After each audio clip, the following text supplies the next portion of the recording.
Olá, querido aluno, querida aluna.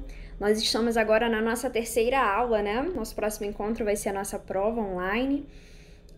Hoje, nosso terceiro encontro, é a data aí da entrega dos nossos trabalhos de conclusão de módulo. Só para lembrar, gente, coloca o trabalho de vocês lá na pasta referente aos trabalhos de conclusão de módulo, tá? Não esquece.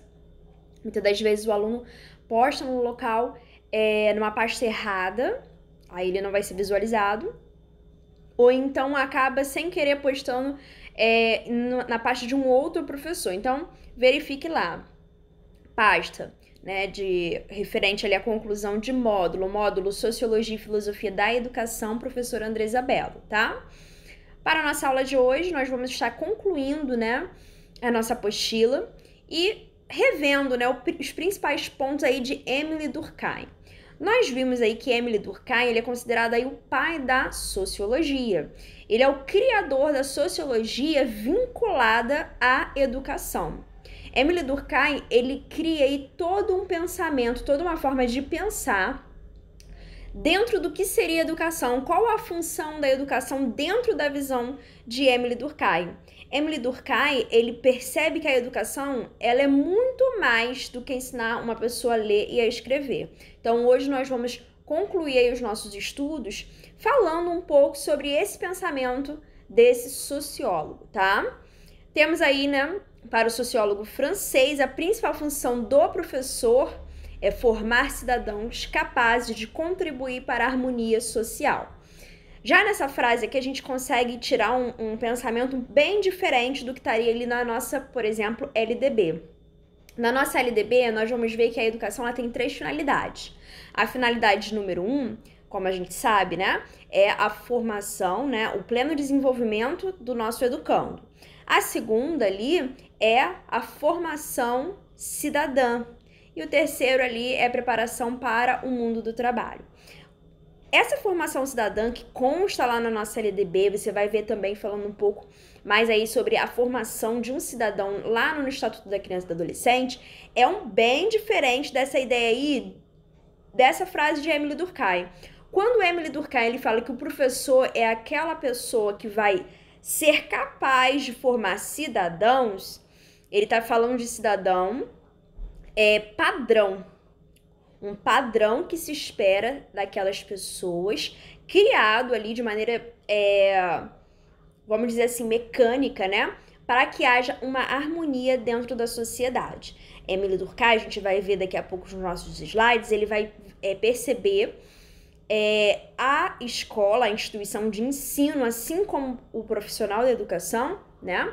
Como seres ali que servem como elos de coerção social, para que as pessoas possam ali aprender a seguir as ordens pré-estabelecidas para que haja ali uma harmonia dentro da sociedade. Então, evolução do pensamento pedagógico, aí com Émile Durkheim, ele vai dizer assim, ó. Durkheim acreditava que a sociedade seria mais beneficiada pelo processo educativo, tá? Émile Durkheim ele vai dizer que a escola, ele tem uma visão especial ali para a escola, porque ele vai ver a escola como um ambiente propício aí, através do processo educativo, para a criação de uma sociedade que para ele seria aí uma sociedade aceitável, tá? Para ele, a educação é uma socialização da jovem geração pela geração adulta, ou seja, é uma preparação das gerações que vão nascendo, né, vão surgindo, por aquelas que já fazem parte aí da nossa sociedade e já aprenderam a forma como a sociedade se comporta. E quanto mais eficiente for o processo aí no caso educativo, melhor será o desenvolvimento da comunidade em que a escola esteja inserida. Melhor seria ali a relação entre as pessoas que compõem aquela determinada comunidade, tá? Então, a concepção durkheimiana vai pensar da seguinte forma, né? A concepção ali de durkheimiana, ela também é conhecida ali como a concepção funcionalista, que percebe ali as estruturas sociais e como a sociedade se comporta, tá? ela vai pensar que as consciências individuais são formadas pela sociedade. Ele vai falar que a gente não pode ser inocente de acreditar que as pessoas elas possuem o seu lado individual. Ele vai dizer que até o nosso lado, chamado individual, sofreu ali alteração social, tá? A gente sofreu ali um molde pela sociedade. Então, até a nossa forma de pensar, ainda que nós venhamos a dizer que nós pensamos de forma individual, que esse é o nosso pensamento mais íntimo, ele vai falar que essa parte íntima, né, de cada ser humano já foi ali modificada previamente, né, no caso ali, por esses mecanismos sociais, ok? Então, ela é oposta, né, essa visão, essa concepção, ao idealismo, de acordo com a qual a sociedade é formada pelo espírito ou pela consciência humana. Diferente do idealismo de que lá na escola a gente desenvolve, né, a nossa individualidade, nossa capacidade de ser quem nós somos, na visão durkheimiana, vai ver a função social, né? Vai ver que a sociedade, ela modifica o sujeito, criando ali um padrão que é esperado por essas pessoas, tá bom? Então, a construção do ser social, feita em boa parte pela educação, é a assimilação pelo indivíduo de uma série de normas e princípios, seja morais, religiosos, étnicos e de comportamento. Ou seja, todas essas questões morais, religiosas, étnicos e da forma como a pessoa deve se comportar são aprendidos aonde? Dentro da escola, dentro da instituição de ensino. Durkheim não vai falar que a escola é um único ambiente que vai ali estar restringindo, moldando, né, a forma como a pessoa ela age dentro da sociedade. Mas ela vai falar que é um dos mais importantes dentro da sociedade, porque ali entra todos os tipos de pessoa, entre aspas, tá?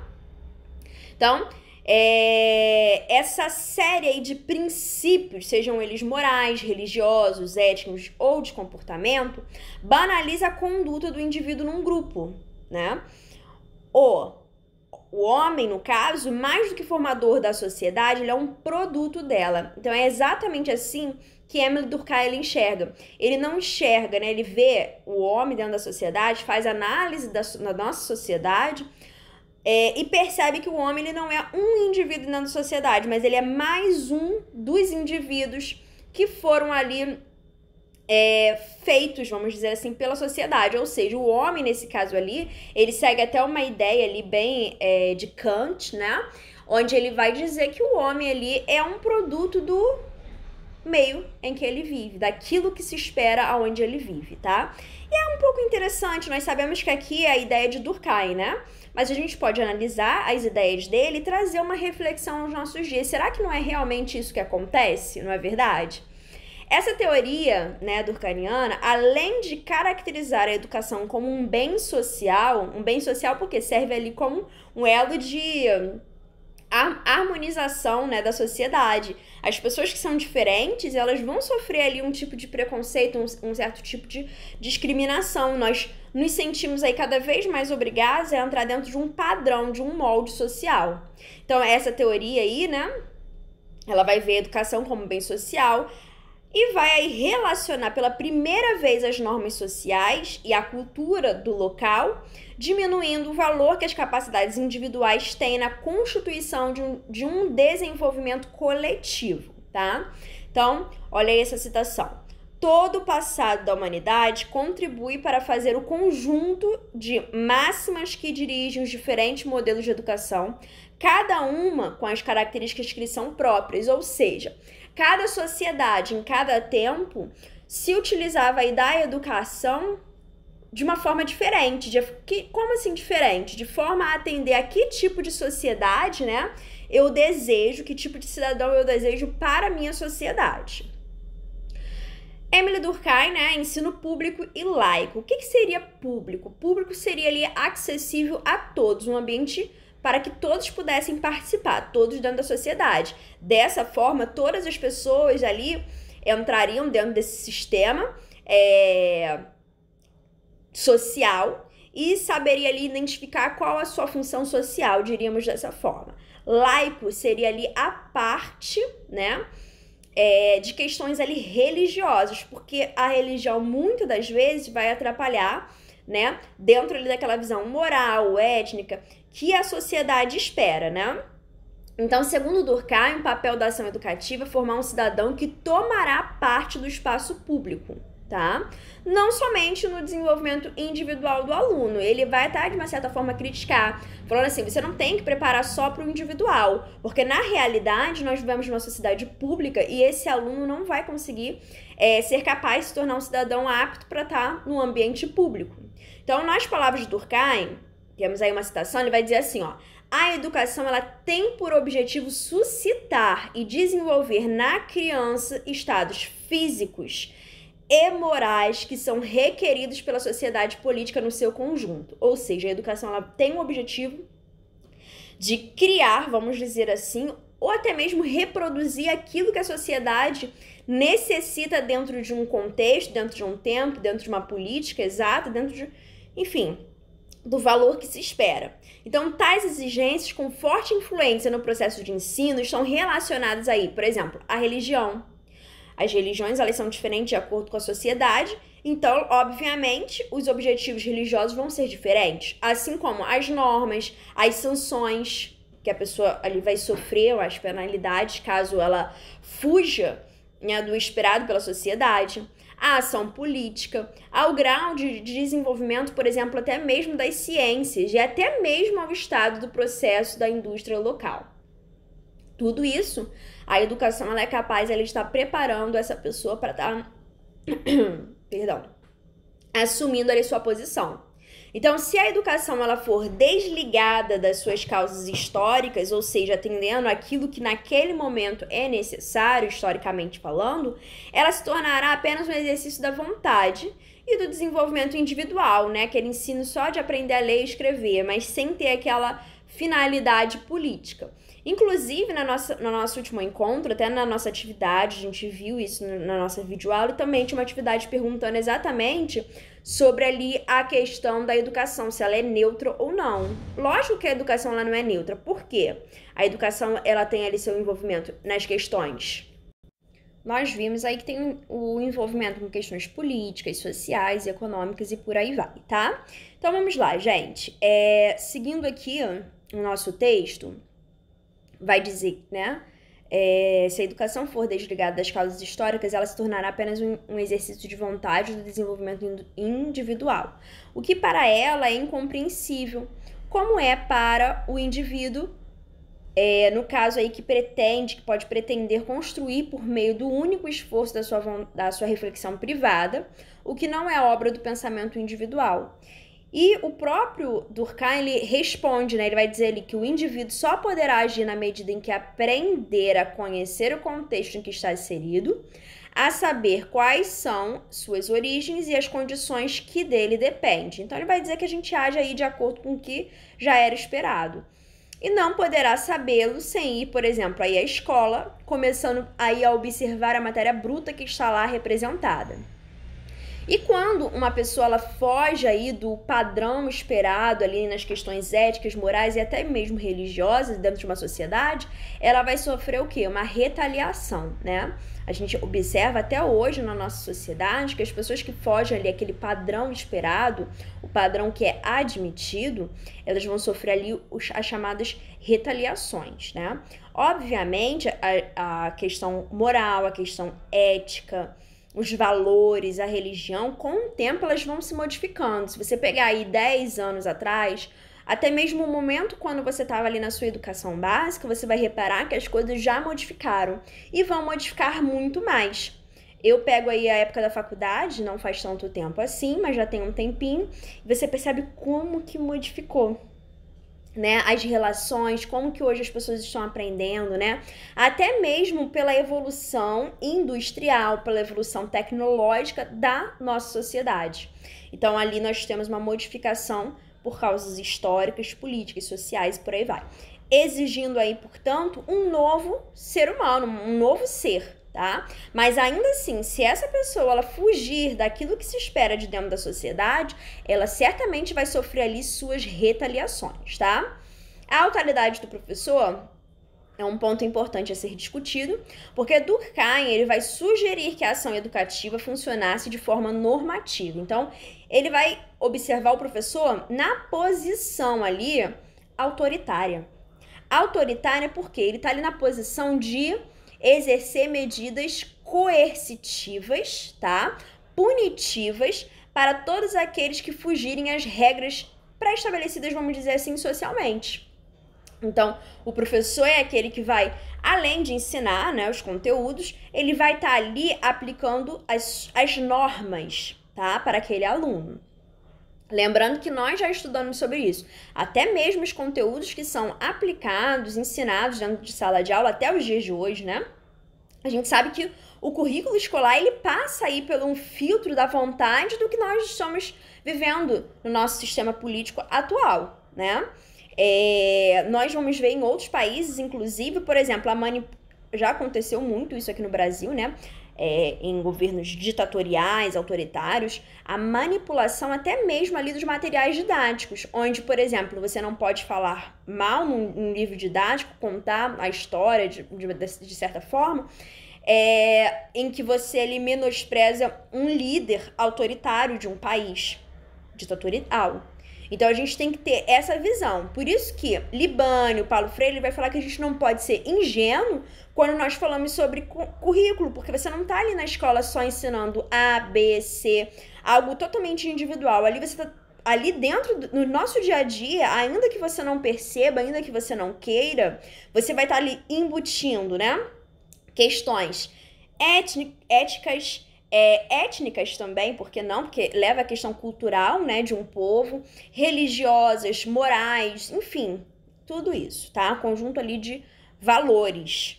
Então, a criança, ela estaria ali pronta para assimilar conhecimentos. E o professor, isso aqui na visão de Durkheim, tá?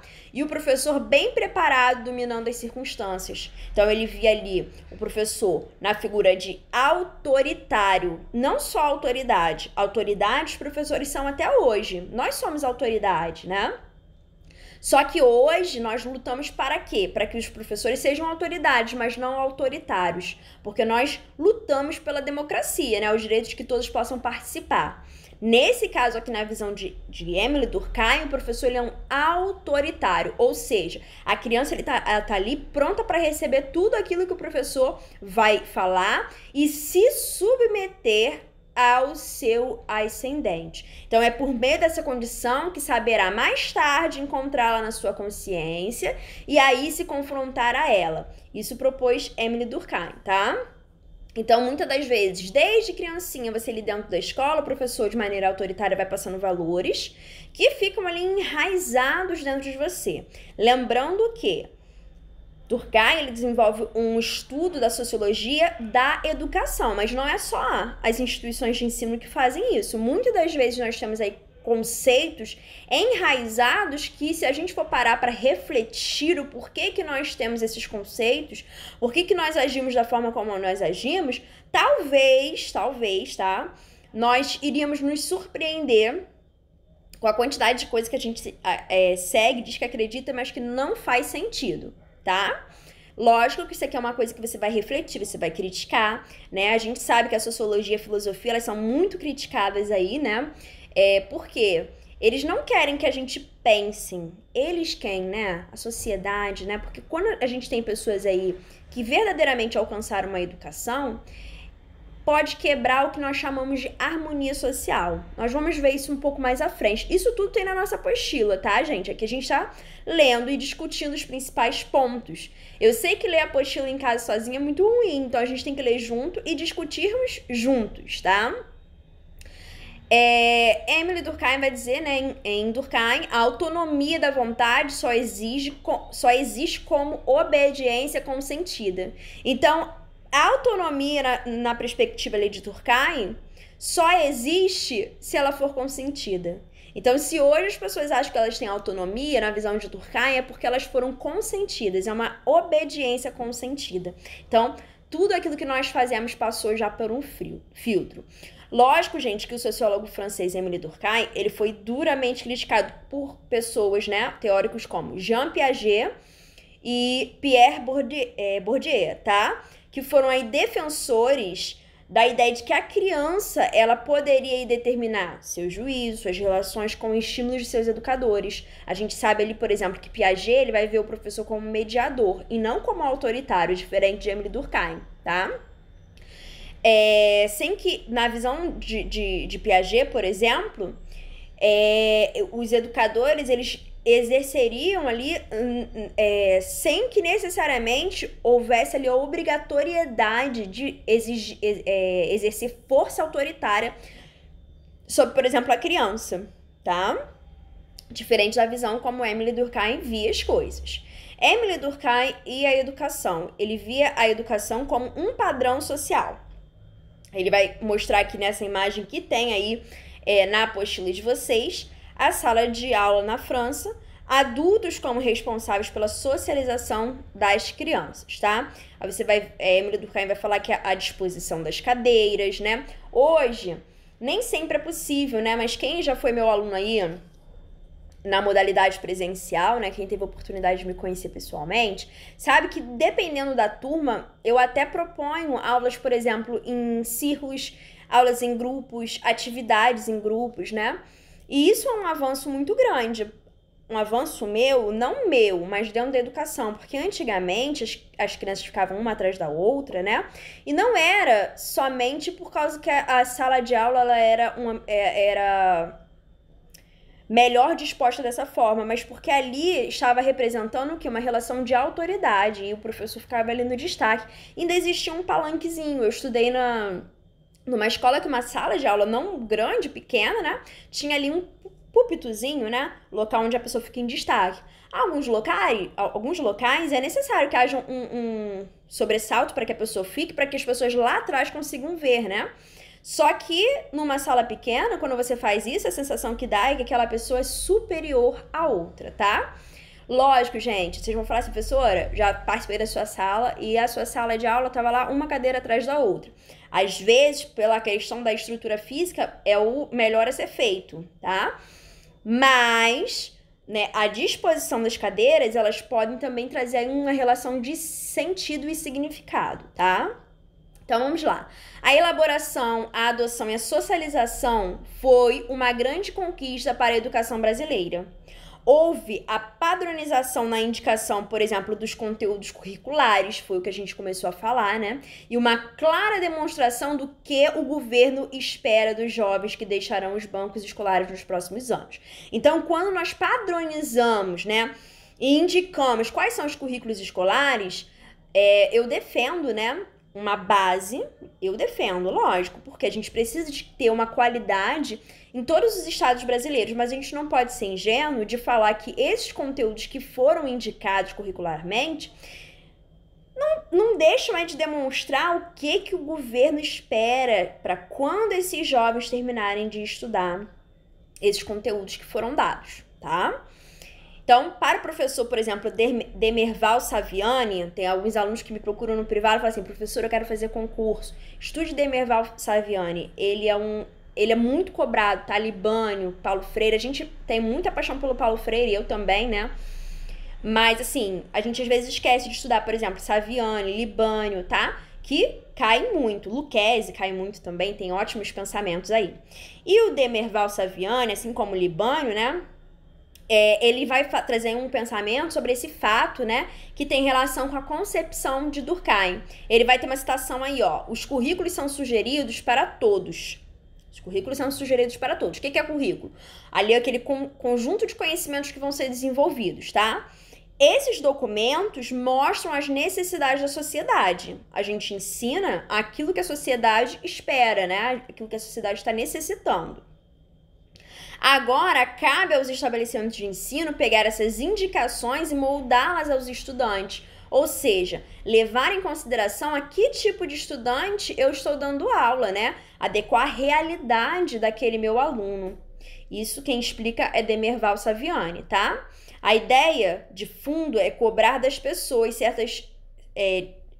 colocar as pessoas certas nos lugares certos onde a comunidade precisa. Daí é uma crítica que ele faz. Vou ler de novo porque ficou meio truncada a minha fala aqui. Essa fala é dele, né? A citação é dele. A ideia de fundo. Qual é a ideia que nós temos ali no fundo quando a gente tem ali aquela seleção de currículos? É colocar as pessoas certas nos lugares certos onde a comunidade precisa.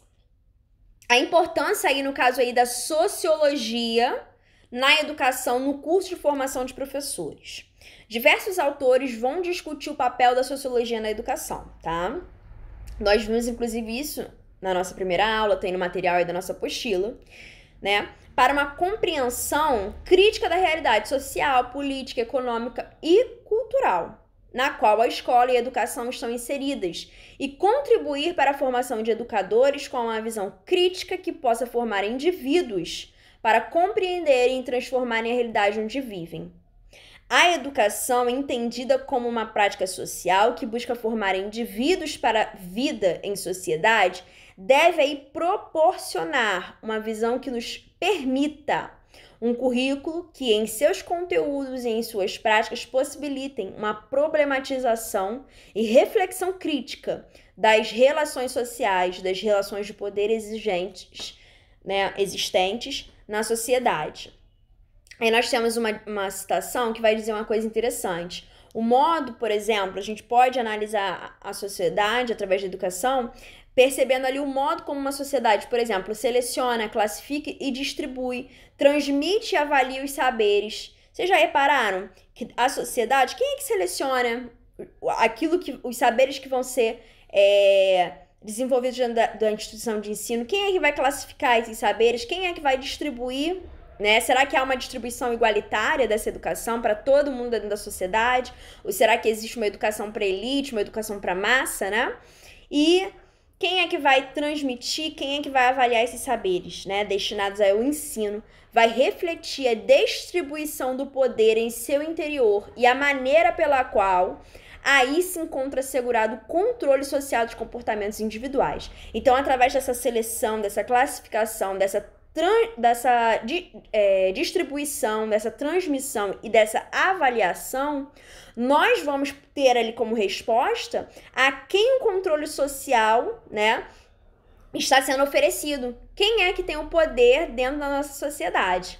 Embora o campo de conhecimento da sociologia não garanta por si o compromisso de promover uma educação crítica e transformadora pela sua especificidade de analisar a sociedade, sobre o prisma de vários olhares que as diversas perspectivas analíticas ensejam, já possibilita uma ampliação na compreensão da realidade social e da educação como um fenômeno fundamental na transmissão da herança cultural, dos modos de vida, das ideologias, na formação para o trabalho que guarda uma estreita relação com a realidade em que cada contexto histórico, né? Daí a importância dessa disciplina no currículo dos cursos de formação de professores. Porque se você for parar para pensar, né? Como que a educação ela vai transformar? Ela vai transformar só porque você ensinou ali o sinal de mais, o sinal de menos? Você tem que pensar muito além, né? De apenas conteúdos sistematizados, para que essa educação possa aí, de fato, ser transformadora. Marcos teóricos da sociologia da educação. Esse ponto aqui ele é bem interessante, tá? Para a gente poder se situar historicamente falando.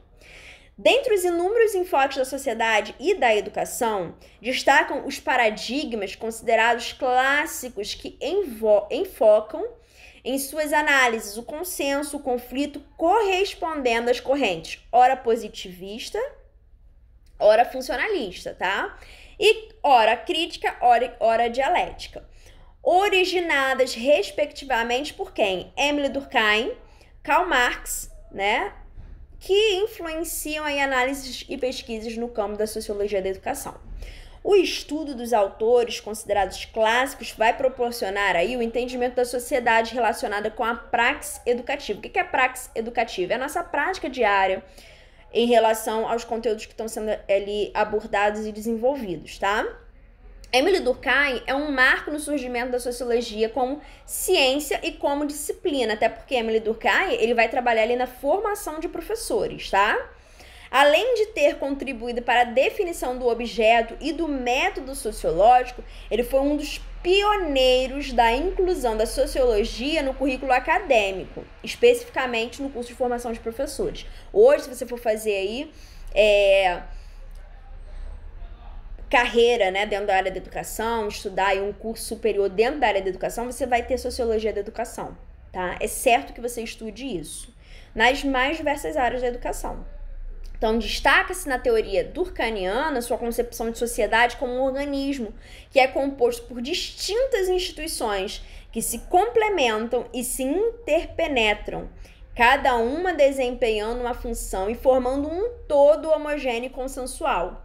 Nesse arcabouço aí, né, explicativo, a educação ela vai ocupar lugar central como um fato social que contribui para a socialização metódica das novas gerações e para integrar aí os indivíduos na sociedade em que eles estão inseridos, disseminando uma consciência coletiva. Então, engana-se ali, dentro da visão de Durkheim, quem pensa que existe uma consciência aí, no caso, individual.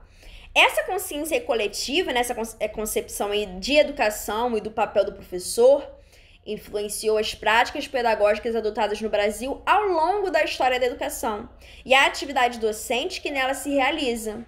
Como pode-se observar, por exemplo, aí nas tendências pedagógicas analisadas por Libânio. A gente estuda aí tendências pedagógicas.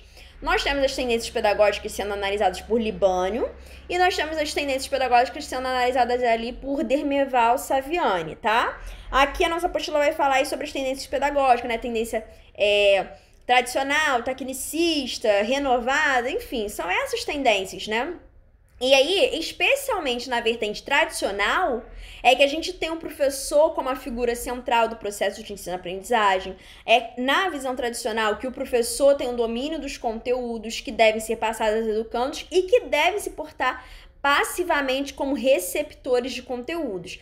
Gente, a tendência tradicional, ela é hoje criticada, tá? Ela não é o padrão que a gente espera na sociedade de agora, mas é um padrão ali que foi implantada juntamente aí com o capitalismo, onde o professor ele era autoritário e o aluno ele era passivo.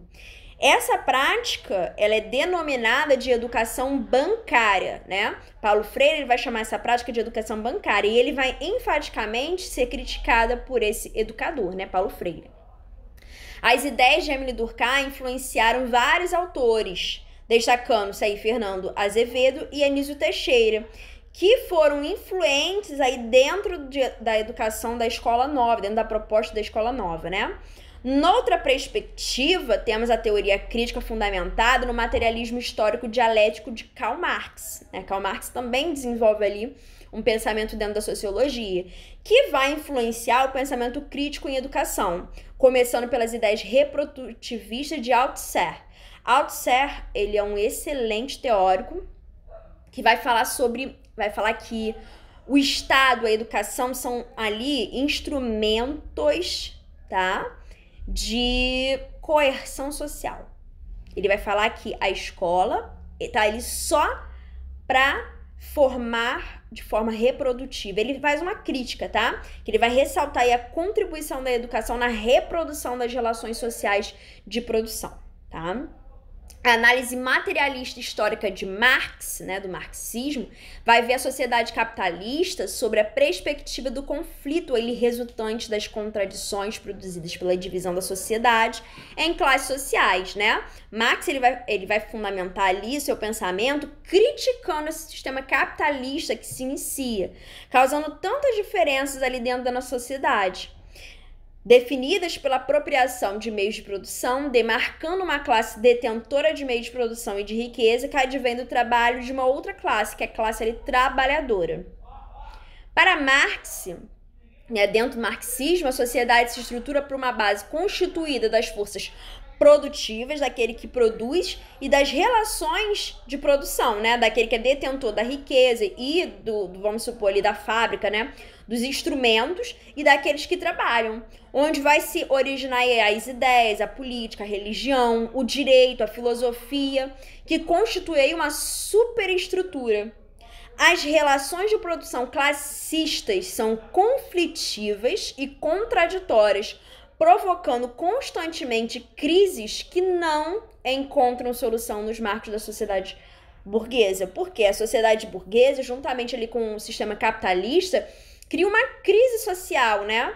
Onde uma classe está sofrendo, né? A gente viu isso ali, né? Quando a gente fez o estudo ali da Revolução Industrial, da Revolução Francesa. E uma sociedade ali que está vivendo com muito e outra sociedade está vivendo com muito pouco, né? Miséria. Assim, Marx ele vai defender uma revolução, tá? Através ali do marxismo, ele defende uma revolução liderada por essa classe trabalhadora oprimida, sofrida, para que eles consigam aí superar essa sociedade que é classista, a sociedade capitalista, né?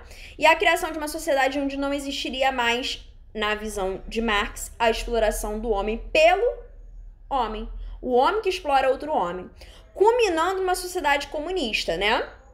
Então, o marxismo não é em si o comunismo, tá? O comunismo seria ali a última etapa, na qual os meios de produção seriam ali coletivizados, tá? Marx não se deteve numa discussão sobre educação, ele não ficou fixo na educação, assim como Durkheim. Sua teoria se concentrou na análise econômica, sociológica, histórica e filosófica da sociedade capitalista, mas aí o desdobramento de suas análises das relações de poder inerentes às relações classistas produziu contribuições importantes para a compreensão da escola e da ação educativa. Aqui nós acabamos, gente, os conteúdos, tá, da nossa apostila. Releiam. Lá no finalzinho da nossa apostila você vai ver que tem um resumão de algumas coisas que foram tratadas aqui no nosso módulo, tá? Um grande beijo para você. Participe de todas as atividades que foram propostas no nosso módulo. Semana que vem, né, no nosso próximo encontro, nós teremos aí a nossa prova, avaliação online. E vou estar fechando aí o nosso diário. Então, se você tem alguma pendência comigo, entre em contato comigo, tá bom? Um grande beijo, até a próxima!